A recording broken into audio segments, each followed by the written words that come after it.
Your constant worry is that if you see those symptoms you saw at diagnosis, you start to panic. If she gets a fever, I worry. If she's got bruises that I can't explain, I'm worried. If she's got constant headaches or bone pain, I'm panicked. Yeah, it's a little unsettling. My name is Sandy Bogart, and my daughter, Jamie Bogart, is how I got introduced to childcare. In August of 2016, Jamie was having issues with her vision was going blurry. She was having constant headaches. A few weeks prior to that, she had fallen at camp and banged her head. So I thought that she had a concussion. I made an appointment to go to the pediatrician, and of course the first thing they wanted to do was blood work. So we went to the hospital for blood work on August the 15th of 2016, and we got a phone call the same day saying that her blood work indicated that she had leukemia. And we were told we would be admitted immediately that day. So we went home and packed a bag and went back to the hospital. And the next day we had a bone marrow tap that confirmed she had acute lymphoblastic leukemia. She also has Down syndrome, and kids with Down syndrome have a little bit of a more difficult time going through treatment. They have a higher incidence of infection and that. So she spent a lot of time in hospital. Over 200 days we were there.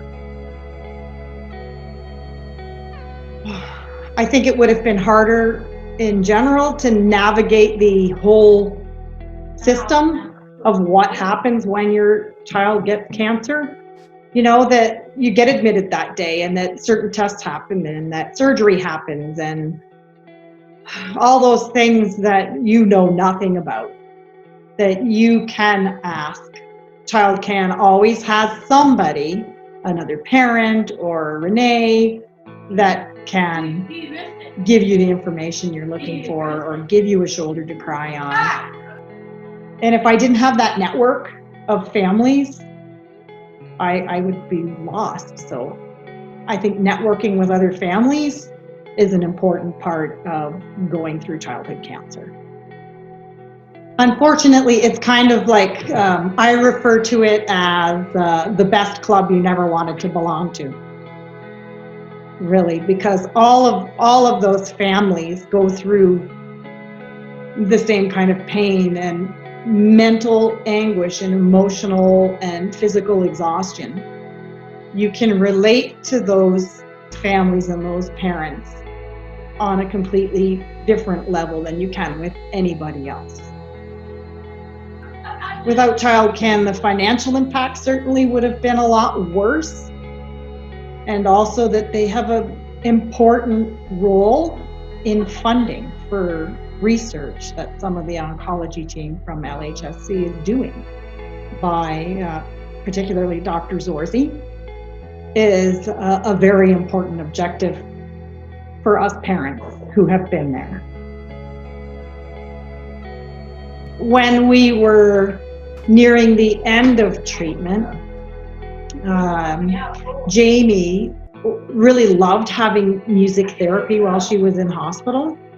And it was something that we were looking to continue outside of the hospital setting because it was therapeutic for her. It was something that brought some joy into her life at a time when there wasn't really any to be found.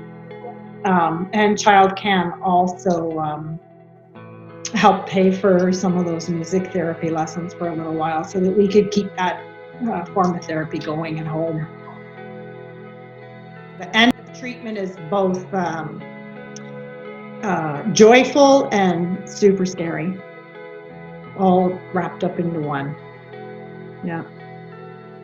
When you're in the throes of treatment, you don't have time to think about anything other than helping your child get well. Child Can makes a huge difference